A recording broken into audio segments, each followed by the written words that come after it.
نحمده ونصلي على رسوله الكريم اما بعد فاعوذ بالله من الشيطان الرجيم بسم الله الرحمن الرحيم رب اشرح لي صدري ويسر لي امري واحلل عقدة من لساني يفقهوا قولي۔ قرآن مجید کا آغاز سورۃ الفاتحہ سے ہوتا ہے جو قرآن مجید کی سب سے افضل سورت ہے۔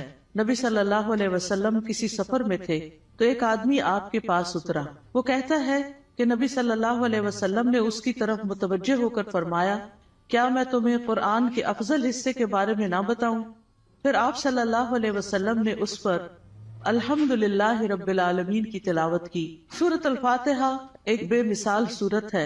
رسول اللہ صلی اللہ علیہ وسلم نے فرمایا، اللہ عز و جل نے ام القرآن فاتحہ جیسی سورت نہ تو تورات میں نازل فرمائی اور نہ ہی انجیل میں، اور یہی سبع مثانی ہے۔ اور اللہ تعالیٰ فرماتے ہیں کہ یہی سورت میرے اور میرے بندے کے درمیان تقسیم شدہ ہے، اور میرے بندے کو وہی ملے گا جو وہ مانگے گا۔ اعوذ باللہ من الشیطان الرجیم بسم اللہ الرحمن الرحیم۔ اللہ کے نام سے ابتدا جو بہت مہربان نہایت رحم فرمانے والا ہے۔ قرآن مجید کی جب ابتدا کی جاتی ہے، آغاز کیا جاتا ہے، تو سب سے پہلے تعوذ پڑھا جاتا ہے کہ میں اپنے آپ کو اللہ کی پناہ میں دیتی ہوں شیطان مردود سے بچنے کے لیے۔ شیطان مردود کبھی بھی نہیں چاہتا کہ انسان سیدھے راستے کی طرف چلے، اور قرآن کا راستہ ہی سیدھا راستہ ہے۔ نبی صلی اللہ علیہ وسلم کا دیا ہوا راستہ ہی دراصل سیدھا راستہ ہے، لیکن شیطان کبھی بھی یہ نہیں چاہتا کہ ہم اس قرآن سے ہدایت پائیں۔ اسی طرح جب ہم اعوذ باللہ پڑھتے ہیں تو اس کا ایک صیغہ اعوذ بکلمات اللہ بھی ہے، یعنی ایک تو ہے اعوذ باللہ اور ایک ہے اعوذ بکلمات اللہ، کہ میں اللہ تعالیٰ کے سارے کلمات کے ساتھ اللہ کی پناہ میں اپنے آپ کو دیتی ہوں۔ کیونکہ آپ دیکھیے کہ اللہ سبحانہ تعالیٰ کی جو مختلف مخلوقات ہیں ان میں سے یعنی شیاطین تو بری مخلوق ہیں، لیکن اس کے ساتھ ساتھ فرشتے جو ہیں وہ اچھی مخلوق ہیں۔ تو انسان کو ایک طرف جہاں شیطان بہکاتا ہے تو وہاں دوسری طرف فرشتہ اس کے دل میں اچھا خیال بھی ڈالتا ہے، اور فرشتے جو ہیں وہ ہمارا دفاع بھی کرتے ہیں۔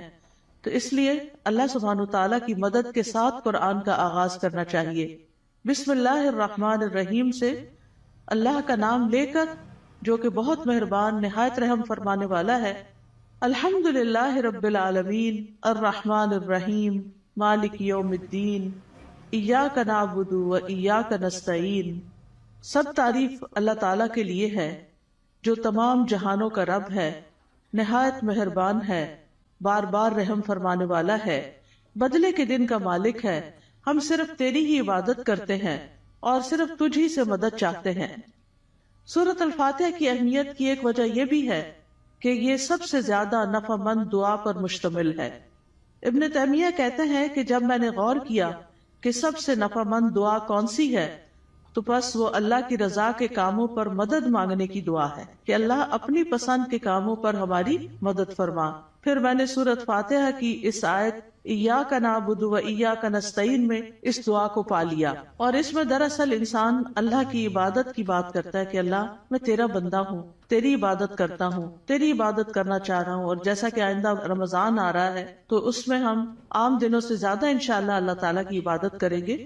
تو یہ عبادت جو ہے یہ اللہ سبحانہ تعالیٰ کی محبت کا نام ہے، یعنی عبادت کے 3 ارکان ہوتے ہیں، جن میں سب سے پہلا رکن جو ہے کمال درجے کی محبت ہونا۔ والذین آمنوا اشد حبا للہ، وہ لوگ جو ایمان لائے اللہ کی محبت میں سب سے زیادہ شدید ہوتے ہیں۔ دوسری بات یہ ہے کہ کامل درجے کی امید ہونا، وَيَرْجُونَ رَحْمَتَهُ، کہ وہ اس کی رحمت کی امید رکھتے ہیں۔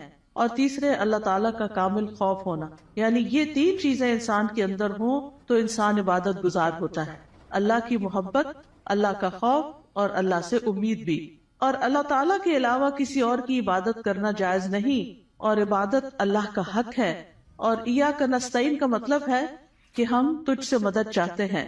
تو جب نبی صلی اللہ علیہ وسلم نے فرمایا کہ جب تم مانگو تو اللہ سے مانگو، اور جب تم مدد چاہو تو اللہ سے مدد چاہو، کیونکہ دراصل اللہ ہی ہر چیز پر قادر ہے اور وہی انسان کو مدد دے سکتا ہے۔ جہاں تک اللہ عز و جل کی مخلوق کے علاوہ صرف اللہ سے مدد طلب کرنا ہے تو یہ اس لیے کیونکہ بندہ اکیلا اپنے فائدوں کے حصول اور اپنے نقصانوں کو ہٹانے سے عاجز ہے.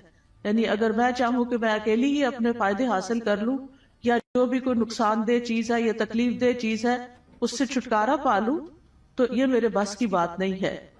کیونکہ انسان کی دین کی مصلحتیں ہوں یا دنیا کی فائدے کی چیزیں ہوں، اللہ کے سوا اس کی مدد کوئی بھی نہیں کر سکتا، اور جس کی مدد اللہ کرے اسی کو مدد حاصل ہوتی ہے، اور جس کو اللہ چھوڑ دے اس کی پھر کوئی مدد کرنے والا نہیں ہوتا، وہ بے یار و مددگار ہو جاتا ہے.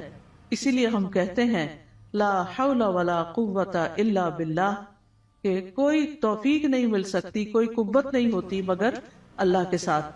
یعنی ہمارا حال بدل نہیں سکتا، یعنی حول حال سے بھی ہے، یعنی لا حول حال کی کوئی تبدیلی نہیں ہو سکتی، ایک حال سے دوسرے حال میں ہم نہیں جا سکتے، اور ہمارے اندر کوئی قوت بھی نہیں ہے مگر یہ کہ اللہ ہی کی دی ہوئی قوت اور اللہ ہی کی دی ہوئی طاقت سے انسان کے حالات تبدیل ہو سکتے ہیں.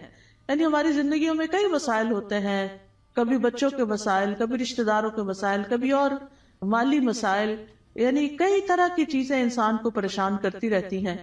لیکن انسان کی اس ساری حالت کو کوشش کے باوجود بھی بعض اوقات خود سے انسان یا دوسرے لوگ، ہمارے ماں باپ، ہمارے شوہر، ہمارے بچے مل کے اس کو تبدیل نہیں کر سکتے. آپ نے دیکھا ہوگا جب انسان پریشان ہوتا ہے تو کبھی کسی کے پاس جاتا ہے، کبھی کسی سے دکھ بیان کرتا ہے، کبھی کسی سے مشورہ کرتا ہے، لیکن ساری باتیں کر کے چھوڑ دیتے ہیں، ہوتا ہوا تھا کچھ نہیں. ایسے میں انسان کو ٹھیک ہے مشورہ کر لینا چاہیے، مدد لینی چاہیے، لیکن اللہ سبحانہ وتعالیٰ سے ہی اصل میں مدد لینی چاہیے اور خوب خوب دعائیں کرنی چاہیے. اور اگر یہ کلمہ بھی بار بار انسان پڑھتا رہنا، ایاک نعبد و ایاک نستعین، کہ صرف تیری ہم عبادت کرتے ہیں اور تجھ سے ہم مدد چاہتے ہیں، تو انشاءاللہ اللہ کی مدد آئے گی. بندہ کس کس کام میں اللہ کی مدد کا محتاج ہے؟ اپنے روزمرہ کے مسائل کے حل کے لیے تو محتاج ہے ہی، اپنی خوراک کے لیے ہے، اپنے لباس کے لیے ہے، اپنی رہائش کے لیے، اپنی سب چیزوں کے لیے تو ہے ہی. لیکن خاص طور پر اللہ کی عبادت کے لیے ہم سب سے زیادہ اس کے محتاج ہیں کہ ہم اس سے مدد مانگے. تو انسان اللہ تعالیٰ کے احکام بجا کے نہیں لا سکتا جب تک انسان کو اللہ کی مدد حاصل نہ ہو. برائی چھوڑنا چاہتے ہیں، اپنی کوئی بری عادت چھوڑنا چاہتے ہیں، تو ہم اس کو چھوڑ نہیں سکتے جب تک اللہ کی مدد ہمیں حاصل نہ ہو. اسی طرح دنیا میں ہماری جو تقدیر ہے، اس تقدیر میں جو غم لکھے ہیں، ان غموں سے چھٹکارا نہیں پا سکتے جب تک کہ اللہ کی مدد حاصل نہ ہو. تو اس لیے بہت ضروری ہے کہ ہم دنیا کے معاملات میں بھی اللہ کی مدد لیں، اور پھر موت کے وقت، یعنی موت کے وقت کی جو سختیاں ہیں، اور قیامت اور برزخ یعنی قبر کے عذاب اور قبر سے متعلق جو مشکلات ہیں، اور قیامت کے دن کی جو ہولناکیاں ہیں، ان سب میں بھی ہمیں اللہ سے مدد لینی چاہیے. ان سب کاموں میں اللہ عز و جل کے سوا کوئی بھی مدد کرنے کی طاقت نہیں رکھتا.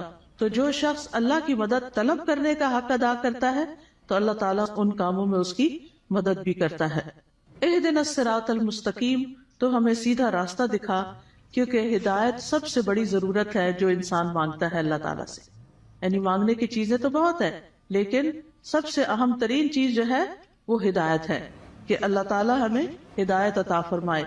کیونکہ ہدایت جس کو مل گئی تو وہ متقین میں سے ہو جائے گا، اور جس کے اندر تقویٰ آ گیا اس کو مزید ہدایت بھی ملے گی. اور جو متقین میں سے ہو جائے گا تو من یتق اللہ یجعل لہ مخرجا ویرزقہ من حیث لا یحتسب، جو اللہ سے ڈرے گا وہ اس کے لیے نکلنے کا کوئی راستہ بنا دے گا، اور اسے وہاں سے رزق دے گا جہاں سے وہ گمان بھی نہیں کرتا ہوگا، یعنی جہاں سے وہ سوچ بھی نہیں سکتا. تو اس لیے انسان کو ہدایت کی ضرورت ہے، اور ہدایت اللہ سے مانگتے ہی رہنا چاہیے. آپ دیکھیے کہ حیرانی کی بات ہے کہ دن میں 5 نمازوں کی ہر رکعت میں ہم سورۃ فاتحہ پڑھتے ہیں. سورۃ فاتحہ کے اندر ہم اللہ سے ہدایت ہی مانگتے رہتے ہیں کہ اللہ تو ہمیں ہدایت دے دے، ہمیں ہدایت دے دے. یعنی انسان کو مل بھی جائے تو بھٹکنا بڑا آسان ہوتا ہے، دل کا ٹیڑھا ہونا بڑا آسان ہوتا ہے. تو اس لیے بہت ضروری ہے کہ ہم سب دل لگا کے یہ دعا کرتے رہیں. نبی صلی اللہ علیہ وسلم ایک اور دعا بھی کرتے تھے، اللہم انی اسألک الہدی والتقی والعفاف والغنی، کہ اے اللہ میں تجھ سے ہدایت، تقوی اور پاک دامنی اور دل کا غنا مانگتا ہوں. اسی طرح ایک اور دعا ہے، اللہم اہدنی وسددنی، اے اللہ تو مجھے ہدایت عطا فرما اور سیدھا رکھ، یعنی درست رکھ کہ ادھر ادھر نہ ہو جاؤں۔ اسی طرح نبی صلی اللہ علیہ وسلم تہجد کے وقت اللہ تعالیٰ سے سیدھے رستے کی ہدایت کی دعا مانگتے تھے، اور اپنی تہجد کی نماز شروع ہی اس دعا سے کرتے تھے، اللہم رب جبریل و میکائیل و اسرافیل فاطر السماوات والارض عالم الغیب والشہادۃ انت تحکم بین عبادک فیما کانوا فیہ یختلفون اللہم اہدنی لما اختلف فیہ من الحق انک تہدی من تشاء الی صراط مستقیم۔ اے اللہ، جبریل، میکائیل اور اسرافیل کے رب، آسمانوں اور زمین کے پیدا کرنے والے، ہر غیب اور حاضر کو جاننے والے، تو اپنے بندوں میں ان چیزوں کا فیصلہ کرے گا جن میں وہ اختلاف کرتے ہیں۔ اے اللہ، مجھے اس حق کی طرف رہنمائی دے جس میں اختلاف کیا گیا ہے۔ یقیناً تو جس کو چاہتا ہے سیدھے رستے پہ چلاتا ہے، یعنی جن چیزوں میں لوگ اختلاف کر رہے ہیں کہ یہ سیدھا رستہ ہے کہ نہیں، تو اللہ مجھے اس میں سیدھا رستہ دکھا دے۔ اب دیکھیں، ایک تو ہوتا ہے کہ ہم دین کی طرف نہ آئیں، لیکن ہم جب دین کی طرف آ بھی جاتے ہیں نا، تو اس میں بھی لوگ، کوئی کہتا ہے یہ کرو، کوئی کہتا ہے وہ کرو، تو انسان پھر کنفیوز ہوتا ہے کہ میں کیا کروں اور کیا نہ کروں۔ تو ایسے میں جہاں بھی اختلاف ہو، بہتر یہی ہے کہ انسان اللہ سے اس میں صحیح رہنمائی کی دعا مانگے۔ یعنی دو لوگوں کے بیچ میں کوئی مس انڈرسٹینڈنگ، کوئی اختلاف ہو جاتا ہے، ہر انسان کیا سمجھتا ہے میں ٹھیک ہوں، اور وہ اپنا نقطہ نظر جو ہے یا اپنا پوائنٹ آف ویو جو ہے وہ بہت شدت کے ساتھ بیان کرتا ہے، لیکن اصل بات یہ ہے کہ انسان اللہ سبحانہ تعالیٰ سے جب مدد مانگتا ہے کہ اللہ اس اختلاف میں مجھے ہدایت دے، تو ہی سیدھے رستے پر ہوتا ہے۔ پھر اسی طرح یہ ہے کہ بچوں کو بھی صحیح فیصلے کرنے کے لیے ہدایت کی دعا دینی چاہیے۔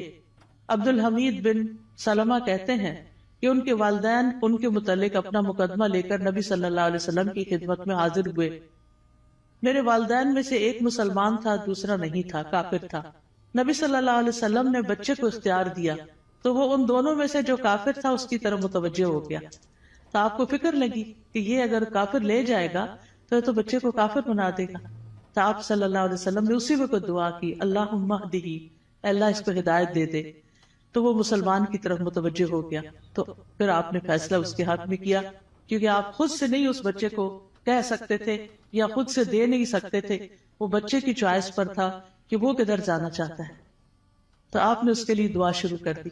اس سے پتہ چلتا ہے کہ زندگی کے چھوٹے چھوٹے معاملات میں آپ لوگوں کی فکر کتنی کرتے تھے، ان کے لیے دعائیں کیسی کرتے تھے، اور سب سے زیادہ تو ان کی ہدایت اور ان کی آخرت کی فکر۔ پھر اسی طرح یہ ہے صراط الذین انعمت علیہم، راستہ ان لوگوں کا جن پر تو نے انعام کیا۔ یعنی ہم سیدھا راستہ تو مانگتے ہیں، لیکن ہمیں یہ نہیں پتا کہ وہ کیسے پتا چلے گا، کون سا ہمارے لیے نمونہ ہے، کن لوگوں کو ہم فالو کریں۔ کیونکہ پڑھی ہوئی چیزیں، سنی ہوئی چیزیں انسان جب کرنے لگتا ہے تو طریقہ فرق ہو جاتا ہے، لیکن جب کسی کو کرتے ہوئے دیکھتا تو آسانی ہو جاتی۔ اس کی مثال ایسے ہی ہے کہ جیسے آپ اگر کسی سے ریسیپی پوچھتے ہیں کہ میں یہ فلاں چیز کیسے بناؤں، تو آپ نے دیکھا ہوگا جیسے آلو گوشت ہے مثال کے طور، تو ہر گھر کے بنانے کا طریقہ فرق، اور ہر ایک ٹائم بھی فرق لیتا ہے۔ کوئی جلدی سے بنا کے رکھ دیتا ہے، کوئی آہستہ آہستہ بناتا ہے، کوئی ایک طریقے سے، کوئی دوسرے طریقے سے۔ تو اب اگر آپ صرف ریسیپی پوچھیں گے تو ہو سکتا ہے کوئی چیز مس ہی کر دے اس میں سے۔ تو جب آپ کسی کو بناتے ہوئے دیکھیں گے، صرف ایک دفعہ دیکھنے کی ضرورت ہے، تو آپ کو بہت آسان ہو جائے گا وہ کام کرنا۔ کوئی بھی چیز ہو، جب آپ کسی کو کرتے ہوئے دیکھتے ہیں تو وہ آسان ہو جاتی۔ زبانی ایکسپلین کر کر کے انسان کہیں نہ کہیں غلطی کر جاتا ہے، کچھ نہ کچھ مس کر جاتا ہے۔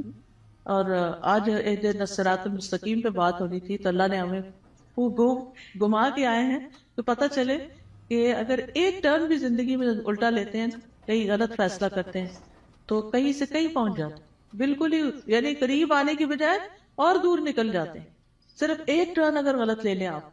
تو اسی طرح زندگی میں ہم صحیح جا رہے ہوتے ہیں، کہیں کوئی بیچ میں آ کے ہمیں کوئی غلط بات بتا دیتا ہے، ہم اس کے پیچھے لگ جاتے ہیں، اصل راستے کو چھوڑ کے چل بھائی وہ کہیں سے کہیں پہنچ گئے، تو وہ اللہ سے تو دور کر دیتا ہے نا انسان کو۔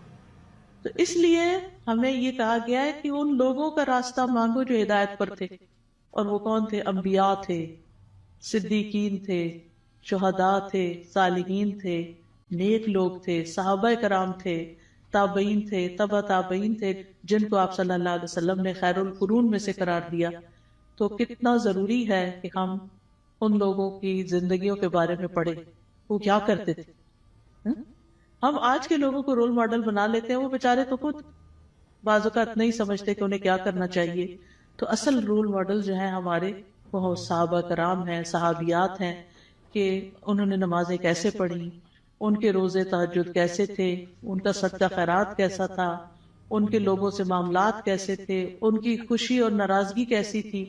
تو اگر ہم ان چیزوں کے بارے میں پڑھتے رہیں گے، جانتے رہیں گے، تو آپ دیکھیں گے کہ بہت سی چیزیں درست ہو جائے گی.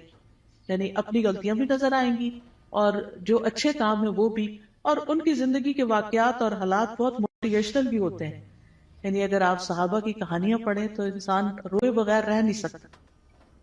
مجھے یاد ہے جب میں نے ہائی اسکول ختم ہی کیا تھا تو چھٹیاں تھی کافی ساری، تو اس میں میں نے بکس پڑھنی شروع کر دی، اور سب سے زیادہ مجھے جن بکس نے انسپائر کیا وہ اسی طرح کی لائف سٹوریز تھیں. یعنی جو بڑے لوگوں کی کہانیاں اور نیک لوگوں کی کہانیاں. اس میں ہم کہتے ہیں اچھا یہ لوگ اس طرح کر سکتے ہیں تو ہم نہیں کر سکتے، یہ بھی تو اسی دنیا میں رہتے ہیں. تو اس سے پھر انسان کو انسپریشن بہت ملتی ہے. تو یہاں بھی اللہ تعالیٰ نے جو سیدھا رستہ بتایا ہے وہ ان لوگوں کا رستہ اختیار کرنے کے لیے کہا ہے کہ جن پر اللہ نے انعام کیا، ان کا نہیں جن پر اللہ تعالیٰ غضبناک ہوا، اور نہ ان کا جو بھٹکے ہوئے ہیں. پھر ہے سورۃ البقرہ. سورۃ البقرہ جو ہے وہ قرآن کی کوہان ہے. نبی صلی اللہ علیہ وسلم نے فرمایا ہر چیز کی ایک کوہان ہوتی ہے، یعنی اونچا حصہ ہم، اور قرآن کی کوہان سورۃ البقرہ ہے. اور جب شیطان سورۃ البقرہ کی تلاوت سنتا ہے تو وہ اس گھر سے نکل جاتا ہے جس میں سورۃ البقرہ کی تلاوت کی جا رہی ہو. اس کو پڑھنا باعث برکت ہے اور اس کو چھوڑنا باعث حسرت ہے. رسول اللہ صلی اللہ علیہ وسلم نے فرمایا سورۃ البقرہ پڑھا کرو، کیونکہ اس کا پڑھنا باعث برکت ہے، چھوڑنا باعث حسرت ہے، اور اس کے پڑھنے والے پر جادوگر قدرت نہیں پا سکتے. یعنی ایسے لوگ جادو سے محفوظ رہتے ہیں جو سورۃ البقرہ پڑھتے رہتے ہیں. اب اس کا طریقہ کیا ہے؟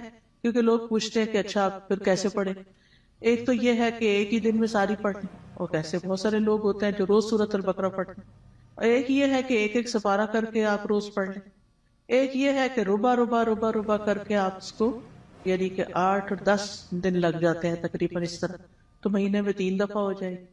ایک یہ ہے کہ روزانہ آپ ایک صفحہ پڑھ لیں، اور جب تک وہ صفحے سارے ختم نہیں ہوتے تو وہ اس طرح روزانہ آپ یعنی یا نماز میں یا دیکھ کے یعنی پڑھتے رہیں. یعنی سورۃ البقرہ کے ساتھ اپنا تعلق قائم رکھیں تو اس کا فائدہ یہ ہوگا کہ جادوگر اثر نہیں کر سکیں. کیونکہ جن لوگوں پہ کوئی جادو کی شکایت ہوتی ہے نا، جب وہ بےچارے ایک دفعہ اپنا توڑ کر آتے ہیں، جب ان کو پتہ چلتا ہے توڑ ہو گیا تو دوبارہ کر دیتے ہیں، پھر دوبارہ کر دیتے ہیں. تو اس لیے پروٹیکشن بڑی ضروری ہوتی ہے، اور سورۃ البقرہ جو ہے اسی میں سے ہے. ابو ہریرہ رضی اللہ عنہ سے روایت ہے کہ رسول اللہ صلی اللہ علیہ وسلم نے فرمایا تم اپنے گھروں کو قبرستان نہ بناؤ، کیونکہ شیطان اس گھر سے بھاگ جاتا ہے جس گھر میں سورۃ البقرہ کی تلاوت کی جاتی ہے. پھر آیت نمبر 1 ہے سورۃ البقرہ کی، الف لام میم ذالک الکتاب لا ریب فیہ ھدی للمتقین. یہ کتاب ہے جس میں کوئی شک نہیں، ہدایت ہے متقی لوگوں کے لیے. قرآن جو ہے وہ شکوک و شبہات سے پاک کتاب ہے، یعنی ایسے علم پر مبنی ہے جو یقینی ہے، جو سب سے سچی بات ہے، اس کی ہر بات ہی سچی ہے. کون ہے متقین؟ الذین یؤمنون بالغیب ویقیمون الصلاۃ ومما رزقناہم ینفقون. جو غیب پر ایمان لاتے ہیں، نماز قائم کرتے ہیں، اور جو رزق ہم نے ان کو دیا ہے اس میں سے وہ خرچ کرتے ہیں. تو ایمان بالغیب جو ہے یہ دل سے تعلق رکھتا ہے. نماز قائم کرنا جسم کا حصہ ہے، اور مما رزقناہم ینفقون مال کا حصہ ہے، یعنی حقوق العباد کی ادائیگی. انسان اندر سے بھی اچھا ہو، انسان باہر سے بھی اللہ کی عبادت کرے، اور انسان اللہ کے بندوں اور اللہ کی مخلوق کے ساتھ بھی اچھا سلوک کرے. پھر فرمایا والذین یؤمنون بما انزل الیک وما انزل من قبلک وبالآخرۃ ھم یوقنون. اور وہ جو ایمان لاتے ہیں اس پر جو آپ پر نازل کیا گیا اور جو آپ سے پہلے نازل کیا گیا، اور وہ آخرت پر یقین رکھتے ہیں. یعنی متقی وہ لوگ ہوتے ہیں، اس کتاب سے ہدایت حاصل کرنے والے لوگ وہ ہوتے ہیں کہ جو اللہ کی طرف سے آئی ہوئی چیزوں پر ایمان رکھتے ہیں، اور جو چیزیں نبی صلی اللہ علیہ وسلم سے پہلے اتاری گئی تھی ان پر بھی ایمان رکھتے ہیں، اور وہ آخرت پر پکا یقین رکھتے ہیں. تو نبی صلی اللہ علیہ وسلم پر نازل شدہ وحی جو ہے اس پر ایمان لانا ضروری ہے. قرآن مجید میں آتا ہے وَأَنزَلَ اللَّهُ عَلَيْكَ الْكِتَابَ وَالْحِكْمَةَ وَعَلَّمَكَ مَا لَمْ تَكُنْ تَعْلَمْ وَكَانَ فَضْلُ اللَّهِ عَلَيْكَ عَظِيمًا. اللہ نے آپ پر کتاب و حکمت نازل کی ہے اور آپ کو وہ کچھ سکھایا جو آپ نہیں جانتے تھے، اور یہ آپ پر اللہ کا بہت ہی بڑا فضل ہے کہ اللہ تعالیٰ نے آپ کو فائدے کی سب چیزیں سکھا دی ہیں. یاد رکھیے حدیث بھی قرآن کی طرح نازل ہوتی تھی. وَمَا يَنطِقُ عَنِ الْهَوَىٰ إِنْ هُوَ إِلَّا وَحْيٌ يُوحَىٰ. وہ اپنی خواہش نفس سے کچھ نہیں کہتے، وہ تو صرف وحی ہے جو نازل کی جاتی ہے. حسان بن عطیہ کہتے ہیں کہ جبریل علیہ السلام نبی صلی اللہ علیہ وسلم کے پاس سنت لے کر اترتے تھے. جس طرح آپ کو قرآن سکھاتے اسی طرح سنت کی تعلیم دیتے تھے. قرآن جو تھا وہ لکھا جاتا تھا، یعنی قرآن جو تھا وہ آپ سنتے تھے اور پھر صحابہ کو لکھوا دیتے تھے. جبکہ سنت جو ہے وہ چونکہ زیادہ تر پریکٹس کی چیز ہے، عمل کی چیز ہے، تو وہ آپ اس چیز پر عمل کر لیتے تھے. نبی صلی اللہ علیہ وسلم نے ہمیں بھی تلقین کی ہے کہ ہم اس قرآن و سنت کو مضبوطی سے پکڑے رکھیں. رسول اللہ صلی اللہ علیہ وسلم نے فرمایا میں تم میں دو چیزیں چھوڑے جا رہا، تم ہرگز گمراہ نہیں ہوگے جب تک ان دونوں کو مضبوطی سے نہ تھام لو. ایک اللہ کی کتاب اور دوسرے اس کے نبی کی سنت ہے. وَبِالْآخِرَةِ هُمْ يُوقِنُونَ. اور آخرت پر وہ یقین رکھتے ہیں. یقین کا معنی جو ہے وہ ایسا ایمان ہے جس کی طرف شک داخل، یعنی اتنا پکا کہ جیسے انسان اپنی آنکھوں سے کوئی چیز دیکھ رہا ہوتا ہے تو اس پر یقین ہوتا ہے کہ میں کوئی جھوٹ نہیں دیکھ رہا، مجھے حقیقت ہے. یقین جو ہے یہ علم کا سب سے اونچا درجہ ہے. یعنی یہ نہیں کہا آخرت کا علم رکھتے ہیں، آخرت کو جانتے ہیں، نہیں، اس پر پکا یقین رکھتے ہیں، ایمان رکھتے ہیں. تو یقین کے فائدے کیا ہوتے ہیں؟ یقین کا فائدہ یہ ہوتا ہے کہ انسان کے لیے عمل آسان ہو جاتا ہے. انسان کو اللہ تعالیٰ سے یقین مانگنا چاہیے. ابو بکر رضی اللہ عنہ دعا میں یہ کلمات کہتے تھے اللہم ہب لی ایمانا و یقینا و معافاتا و نیتا. اے اللہ مجھے ایمان اور یقین اور عافیت اور اچھی نیت عطا فرما. اولئک علی ھدی من ربہم و اولئک ھم المفلحون. یہی لوگ اپنے رب کی طرف سے ہدایت پر ہیں اور یہی لوگ دراصل فلاح پانے والے ہیں. اس کے بعد فرمایا بے شک وہ لوگ جنہوں نے کفر کیا ان کے لیے برابر ہے کہ آپ انہیں ڈرائیں یا نہ ڈرائیں، وہ ایمان نہیں لائیں گے. اللہ نے ان کے دلوں اور ان کے کانوں پر مہر لگا دی ہے اور ان کی آنکھوں پر پردہ ہے اور ان کے لیے بہت بڑا عذاب ہے. گناہ جب دل پہ پے در پے آتے ہیں تو دل کو بند کر دیتے ہیں، اور جب اسے بند کر دیتے ہیں تو اللہ کی طرف سے ٹھپا اور مور لگ جاتی، پھر ایمان اندر نہیں داخل ہوتا. اس لیے پھر انسان کا کفر سے چھٹکارا پانے کا کوئی رستہ نہیں رہ جاتا.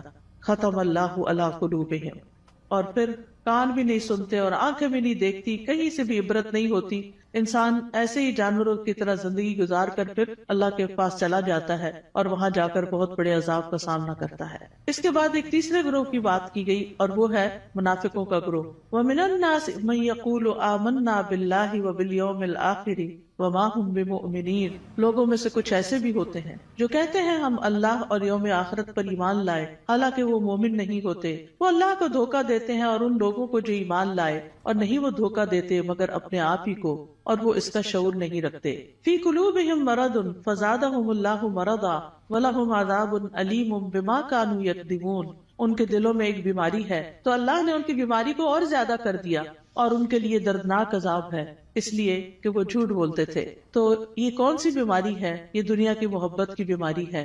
اس وجہ سے وہ اللہ سبحانہ و تعالیٰ کی عبادت نہیں کرتے، اسی وجہ سے وہ آخرت کی فکر نہیں کرتے، اسی وجہ سے وہ نبی صلی اللہ علیہ وسلم کی سنت کو کوئی اہمیت نہیں دیتے. کیونکہ جب دل دنیا کی طرف جھک جاتا ہے اور اس کے اندر بڑھتا چلا جاتا ہے، جو دنیا میں ہی سکون پاتا ہے، دنیا سے محبت کرتا ہے، وہ دل پھر آخرت سے غافل ہو جاتا ہے.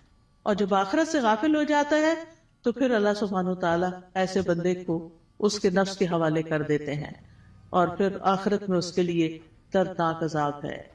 اور جب ان سے کہا جاتا ہے کہ زمین میں فساد نہ کرو تو وہ کہتے ہیں کہ ہم تو اصلاح کرنے والے ہیں. خبردار، بے شک وہی لوگ فساد کرنے والے ہیں لیکن وہ شعور نہیں رکھتے. اور جب ان سے کہا جاتا ہے ایمان لاؤ جس طرح لوگ ایمان لائے، تو کہتے ہیں کیا ہم ایمان لائیں جس طرح بے وقوف ایمان لائے ہیں؟ خبردار، یقیناً وہ خود ہی بے وقوف ہیں لیکن وہ جانتے نہیں ہیں. اور جب ان لوگوں سے ملتے ہیں جو ایمان لائے تو کہتے ہیں ہم ایمان لائے، اور جب اپنے شیطانوں کے پاس تنہا ہوتے ہیں تو کہتے ہیں یقیناً ہم تو تمہارے ساتھ ہیں، ہم تو صرف مذاق کرنے والے ہیں. یعنی ایسے لوگ ہر ایک سے بنا کے رکھنے کی فکر کرتے ہیں اور کسی کو اس لیے ناراض نہیں کرنا چاہتے کہ ان سے پھر کوئی دنیا کا نقصان نہ ہو جائے. لیکن حقیقت یہ ہے کہ یہ لوگ دین کا مذاق اڑاتے ہیں اور دین کے ساتھ نان سیریس رویہ اختیار کرتے ہیں. تو اس لیے اللہ یستہزئ بہم، جیسے یہ عمل کرتے ہیں ویسے ہی ان کی جزا ہے. اللہ بھی ان سے مذاق کرتا ہے اور انہیں ان کی سرکشی میں مہلت دیے جا رہا ہے تو وہ بھٹکتے پھرتے ہیں. یعنی اللہ سبحانہ وتعالی کا ان کے ساتھ استہزاء یہ ہے کہ وہ ان کے بدبختی کے اعمال اور خبیث حالات کو ان کے سامنے مزین کر دیتا ہے. یعنی انہیں اپنی برائیاں جو ہیں وہ اچھی لگنے لگتی ہیں، جیسے جھوٹ بولنا، دھوکہ دینا، کہنا یہ تو سمارٹنس ہے، دیکھو میں نے فلاں کو کیسے بیوقوف بنایا، اور پھر تنہائی میں بیٹھ کے اس پہ ہنستے ہیں. تو یہ چیزیں جو ہیں یہ انسان کے اپنے ہی لیے نقصان دہ ہوتی ہیں. اولئک الذین اشتروا الضلالۃ بالہدی فما ربحت تجارتہم وما کانوا مہتدین. یہی وہ لوگ ہیں جنہوں نے ہدایت کے بدلے گمراہی خرید لی، تو نہ ان کی تجارت ہی فائدہ مند ہوئی اور نہ ہی وہ ہدایت پانے والے تھے. ان کی مثال اس شخص کی طرح ہے جس نے آگ جلائی، پھر جب آگ نے اس ماحول کو روشن کر دیا اللہ ان کا نور لے گیا اور انہیں اندھیروں میں چھوڑ دیا، وہ دیکھ نہیں پاتے. یعنی ان کے دل کا نور ختم ہو گیا ان کے اپنے اعمال کی وجہ سے. یعنی یہ ان لوگوں کے بارے میں بات کی گئی ہے کہ جو دعویٰ تو کرتے ہیں کہ ہم ایمان لائے اور اس سے دنیا میں کچھ نہ کچھ فائدہ اٹھاتے ہیں کہ وہ مسلمان ظاہر ہوتے ہیں تو مسلمانوں کو جو بینیفٹس ہوتے ہیں یہ ان کے شیلٹر میں آ جاتے ہیں. لیکن یہ ہے کہ دنیا میں تھوڑی سی روشنی ان کو مل گئی مگر آخرت میں تو سخت اندھیرا چھا جائے گا اور ان کو سخت عذاب پہنچے گا. پھر اسی طرح یہ ہے کہ دنیا میں کفر جو ہے وہ روشنی چھپا دیتا ہے اور ان کے پردے چاک ہو جاتے ہیں، جو ان کی منافقت ظاہر ہو جاتی ہے تو وہ اس سے اندھیرے ان کے کھل کے سامنے آ جاتے ہیں کہ ان کے دلوں کے اندر کیا ہے. پھر اسی طرح ان کے بارے میں فرمایا سم بکم عمی فہم لا یرجعون، بہرے ہیں، گنگے ہیں، اندھے ہیں، پس وہ نہیں لوٹتے، یعنی ہدایت کی طرف واپس نہیں آتے. یا ان کی مثال آسمان سے اترنے والی زوردار بارش کی طرح ہے جس میں اندھیرے ہیں اور گرج ہے اور چمک ہے. وہ کڑکنے والی بجلیوں اور موت کے ڈر سے اپنی انگلیاں اپنے کانوں میں ڈال لیتے ہیں اور اللہ کافروں کو گھیرنے والا ہے. قریب ہے کہ بجلی ان کی آنکھوں کی روشنی لے جائے، جب بھی وہ ان کے لیے روشنی کرتی ہے تو وہ اس میں چل پڑتے ہیں اور جب ان پر اندھیرا چھا جاتا ہے تو وہ کھڑے رہ جاتے ہیں. اور اگر اللہ چاہتا تو ان کی سماعت اور ان کی بصارت کو لے جاتا، بے شک اللہ خوب قدرت رکھنے والا ہے. اور یہ حقیقت ہے کہ اللہ سبحانہ تعالیٰ ہر چیز پر پورا قادر ہے اور ان منافقین پر بھی پوری طرح قادر ہے، اور اللہ تعالیٰ اسباب کے بغیر بھی ان کی سماعت اور بصارت کو ختم کر سکتا ہے. ہم سب کو اپنے لیے دعا کرنی چاہیے کہ اللہ تعالیٰ ہماری آنکھوں، ہمارے کانوں، ہمارے دل کو سلامت رکھ کہ ہم اس سے ہدایت پاتے رہیں.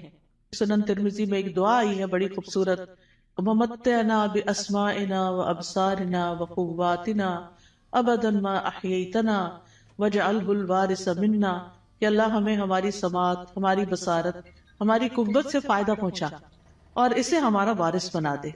پھر اس کے بعد اگلا رکوع شروع ہوتا ہے، یا ایھا الناس اعبدوا ربکم الذی خلقکم والذین من قبلکم لعلکم تتقون. اے لوگوں اپنے رب کی عبادت کرو، الذی خلقکم جس نے تمہیں پیدا کیا، اور ان لوگوں کو بھی جو تم سے پہلے تھے تاکہ تم بچ جاؤ، یعنی برے عذاب سے بچ جاؤ. تو عبادت کی بات پہلے بھی ہو چکی کہ ہمیں اللہ نے اپنی عبادت کے لیے پیدا کیا ہے، اور عبادت میں انسان کو اللہ تعالیٰ سے شدید محبت بھی کرنی ہوتی ہے اور اس سے ڈرنا بھی ہوتا ہے اور اس سے امید بھی رکھنی ہوتی ہے. پھر فرمایا الذی جعل لکم الارض فراشا والسماء بناء وانزل من السماء ماء فاخرج به من الثمرات رزقا لکم فلا تجعلوا للہ اندادا وانتم تعلمون. وہ جس نے تمہارے لیے زمین کو فرش اور آسمان کو چھت بنایا اور آسمان سے پانی نازل کیا اور اس پانی سے تمہارے لیے پھل بطور رزق پیدا کیے، بس تم اللہ کے ساتھ کسی کو شریک نہ ٹھہراؤ حالانکہ تم جانتے ہو. اور اگر تمہیں اس قرآن میں شک ہے جو ہم نے اپنے بندے محمد پر نازل کیا صلی اللہ علیہ وسلم، تو اسی طرح کی ایک صورت تم بھی بنا لاؤ، اور اللہ کے سوا اپنے گواہوں یعنی مددگاروں کو بھی بلا لو اگر تم سچے ہو۔ فَإِن لَّمْ تَفْعَلُوا وَلَن تَفْعَلُوا فَاتَّقُوا النَّارَ الَّتِي وَقُودُهَا النَّاسُ وَالْحِجَارَةُ أُعِدَّتْ لِلْكَافِرِينَ، پھر اگر تم نے ایسا نہ کیا اور تم ہرگز نہ کر سکو گے تو بچو اس آگ سے جس کا ایندھن انسان اور پتھر ہیں، جو کافروں کے لیے تیار کی گئی ہے، اور خوشخبری دے دیجئے ان لوگوں کو جو ایمان لائے اور انہوں نے نیک عمل کیے۔ تو خوشخبریاں کس کے لیے ہیں؟ گڈ نیوز کس کے لیے ہیں؟ جو ایمان لا کر اچھے کام کرتا ہو، کہ ان کے لیے ایسے باغات ہیں جن کے نیچے نہریں بہتی ہیں، جب انہیں ان باغوں میں سے کسی قسم کا پھل کھانے کو دیا جائے گا تو وہ کہیں گے یہ تو وہی ہے جو اس سے پہلے بھی ہم دیے گئے، اور انہیں اس سے ملتے جلتے پھل دیے جائیں گے۔ وہاں ان کے لیے پاک صاف بیویاں ہوگی، اور وہ ان باغات میں ہمیشہ رہنے والے ہیں، ہمیشہ کے لیے۔ یہ کتنی بہترین جزا ہے جو نیک عمل کرنے والوں کی ہے۔ معاذ بن جبل رضی اللہ عنہ کہتے ہیں کہ نیک عمل وہ ہوتا ہے جس میں 4 چیزیں ہوں۔ نمبر 1 علم کے ساتھ ہو کیا۔ نمبر 2 اچھی نیت ہو، کرنے کی نیت بھی اچھی ہونی چاہیے۔ نمبر 3 صبر کے ساتھ کرنا چاہیے، اور نمبر 4 اخلاص کے ساتھ کرنا چاہیے۔ تو جس عمل میں یہ سب چیزیں ہوں، صبر بھی ہو، نیت اچھی ہو، عمل انسان کا جو ہے وہ علم کے مطابق ہو، تو وہی شخص جو ہے وہ نیک ہے۔ وَأُتُوا بِهِ مُتَشَابِهًا، اور وہ جنت میں ملتے جلتے پھل دیے جائیں گے، یعنی جنت کے پھل اگرچہ ایک دوسرے سے ملتے جلتے ہوں گے لیکن ان کا ذائقہ بڑا مختلف ہوگا۔ جیسے آم ہے تو آموں سے ملتے جلتے بظاہر دیکھنے میں، یعنی یہ صرف ورائٹی کی انتہا ہے نا، کہ آپ نے کبھی نوٹ کیا ہوگا مثلاً آپ بعض اوقات 2 اورنجز کھاتے ہیں، کیا دونوں کا ذائقہ ایک ہوتا ہے؟ نہیں ہوتا ہے۔ اور اگر کس میں فرق ہو تو ان کی خوشبو، ان کا رنگ، ایون کلر بھی، کسی کا ریڈ ہوتا ہے، کسی کا یلو، کسی کا برائٹ یلو ہوتا ہے، کسی کا اورنجش ہوتا ہے، ان کی خوشبو، ان کی مٹھاس۔ اب وہ جنت میں ان کے سامنے پھل پڑے ہوئے ہیں، دیکھنے میں ایک جیسے لگ رہے ہیں، ایک کھائیں گے اور مزہ، ایک کھائیں گے اور مزہ، ایک کھائیں گے اور مزہ، کیونکہ اگر 2 پھل ایک جیسے بھی کھائیں گے تو وہ بور ہو جاتا ہے نا انسان۔ دیکھیں وہ یہ اورنج، ہاں یہ میں نے کھائے ہوئے ہیں، لیکن اتنی ورائٹی ہے جنت میں، اتنی ورائٹی ہے کہ انسان کا دل بھرے گا ہی نہیں کسی وقت۔ دیکھیں ہمیں ہر نئی چیز اچھی لگتی ہے، ہم ہر نئے آئیڈیا سے، ہر نئی یونیک چیز سے انسپائر ہوتے ہیں، تو جنت میں تو ہر وقت ہر چیز نئی نئی نئی نئی نئی، یعنی نہ پرانی چیزیں ہوگی، نہ وہ ریپیٹیشن ہوگی، نہ وہ بوریت ہوگی، نہ وہ دل بھرے گا۔ اب فیشن کیا ہے؟ ایک نیا آئیڈیا ہی ہوتا ہے نا، حالانکہ بعض اوقات اس میں بڑی تکلیف بھی ہوتی ہے، لیکن وہ نیا ہوتا ہے تو لوگوں کو اٹریکٹ کرتا ہے، یونیک، انیوژل۔ تو وہ اتو بھی متشابہہ، دیکھنے میں وہ متشابہ ہیں لیکن کھانے میں ان کا مزہ، جیسے ایک حدیث میں بھی آتا ہے کہ جنت کے جو ببول کا درخت ہوگا اس کے جو کانٹے ہوں گے، اس میں سے ایک کانٹے کے اندر 70,000 قسم کے پھل ہوں گے، یعنی اس کے اندر وہ رنگ ہوں گے اور اس کے ڈفرنٹ چیزیں ہوں گی، اور وہ جب ایک ایک چیز نکالتا جائے گا انسان تو different colour, different test, different خوشبو، ایکسپلور ہی کرتا جائے گا، ایکسپلور ہی کرتا جائے گا۔ اسی لیے خالدین فی، رہنا ہی رہنا ہے، کوئی موت نہیں ہے وہاں، جنت میں موت نہیں ہے، جہنم میں بھی موت نہیں ہے۔ اس لیے انسان کو جنت کا شوق لگ جانا چاہیے اور اس کے لیے کوشش کرنی چاہیے، اس کے لیے تڑپنا چاہیے، اور اس کے لیے ہر وہ کام کر لینا چاہیے جس سے وہ ایک دم اندر چلے جائیں، چاہے وہ اچھی عبادت کر کے، چاہے وہ بندوں کی خدمت کر کے، یعنی جو کام پتہ چلے نا یہ جنت میں لے جانے والا، تو انسان کو اس کا حریص ہو جانا چاہیے۔ ٹھیک ہے ہم کمزور انسان ہیں، نہ ہمارے پاس اتنی ہمت ہے زیادہ، نہ مال ہے زیادہ، لیکن کچھ نہ کچھ تو کرتے چلے جائیں تاکہ ایک دن اللہ تعالیٰ کا دیدار بھی ہو، کیونکہ جنت عدن میں جو لوگ ہوں گے اللہ تعالیٰ کے دیدار میں انہیں کوئی رکاوٹ پیش نہیں آئے گی، اور اللہ تعالیٰ کے وہ بڑے پسندیدہ اور چوزن لوگ ہوں گے۔ لیکن اس کے لیے اللہ کے راستے میں جہاد کرنا، جد و جہد کرنا، نکلنا، اپنے کمفرٹ زون سے باہر نکلنا، اپنا مال خرچ کرنا، اپنی جان لگانا، یہ چیزیں ہیں جس سے انسان جنت کا سودا کرتا ہے۔ ان اللہ اشتری من المؤمنین انفسهم واموالهم بان لهم الجنہ، اللہ نے بے شک خرید لی مومنوں سے ان کی جانیں اور ان کے مال، کیونکہ ان کے لیے جنت ہے۔ تو جنت حاصل کرنے کے لیے انسان کو کچھ دینا پڑتا ہے، اور وہ یہی دنیا کا وقت ہے، تھوڑا سا، یہ چند سال ہے، پتہ نہیں کب تک زندہ ہے کب تک نہیں۔ تو اللہ تعالیٰ سے دعا ہے کہ وہ ہمیں نیک اعمال کرنے کی توفیق عطا فرمائے۔ پھر بے شک اللہ اس سے نہیں شرماتا کہ وہ مادہ مچھر یا اس سے اوپر کسی چیز کی مثال بیان کرے. پھر جو لوگ ایمان لائے ہیں وہ جانتے ہیں کہ وہ ان کے رب کی طرف سے سچ ہے، اور جن لوگوں نے انکار کیا وہ کہتے ہیں اس مثال سے اللہ کی کیا مراد ہے. اللہ اس سے اکثر لوگوں کو گمراہ کرتا ہے اور اسی سے بہت سے لوگوں کو ہدایت بخشتا ہے، اور اس مثال سے گمراہ کرتا بھی ہے تو صرف فاسقوں کو. یعنی اللہ تعالیٰ جن لوگوں کو گمراہ کرتا ہے وہ اس لیے نہیں کرتا کہ اللہ چاہتا ہے یہ گمراہ ہو جائے، نہیں، اصل میں ان کے اندر ایسی کوئی علت ہوتی ہے کہ جو اس بات کا سبب بن جاتی ہے کہ اللہ تعالیٰ پھر اس بندے کو ہدایت کی بجائے الٹے رستے پہ چلا دیتا ہے. جیسے سورۃ الصف میں آتا ہے فَلَمَّا زَاغُوا أَزَاغَ اللَّهُ قُلُوبَهُمْ وَاللَّهُ لَا يَهْدِي الْقَوْمَ الْفَاسِقِينَ. پھر جب وہ ٹیڑھے ہو گئے تو اللہ نے ان کے دل ٹیڑھے کر دی.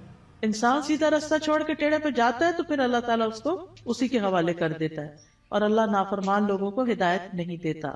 تو جو لوگ رب کے حکم کو مان جاتے ہیں ان کو ہدایت کی تعلیم مل جاتی ہے اور وہ سیدھے رستے پہ چل پڑتے ہیں. اور پھر فاسق کون ہوتے ہیں؟ جو اللہ کے عہد کو اس کے مضبوط باندھنے کے بعد توڑ دیتے ہیں، اور جس چیز کا اللہ نے جوڑنے کا حکم دیا اس کو کاٹ ڈالتے ہیں، یعنی رشتہ داروں سے کاٹ لیتے ہیں اور زمین میں فساد کرتے ہیں. یہی لوگ دراصل نقصان اٹھانے والے ہیں. تم اللہ کا انکار کیسے کر سکتے ہو حالانکہ تم مردہ تھے، پھر اس نے تمہیں زندگی بخشی، پھر وہی تمہیں موت دے گا، پھر وہی تمہیں دوبارہ زندہ کرے گا، پھر اسی کی طرف تم لوٹائے جاؤ گے. واپسی کدھر ہے؟ اللہ ہی کی طرف ہے. اب یعنی کہ 2 مرحلے تو پورے ہو گئے. ایک مرحلہ تھا زندگی سے پہلے آنے کا، جب آدم علیہ السلام کی پشتوں سے اللہ نے سب کی روحیں پیدا کر دی. پھر اس کے بعد اس دنیا میں اب آگے، اب اس کے بعد موت ہے، پھر موت کے بعد پھر زندگی ہے جو ہمیشہ کی زندگی. هو الذی خلق لکم ما فی الارض جمیعا ثم استوى الی السماء فسواہن 7 سماوات وہو بکل شیء علیم.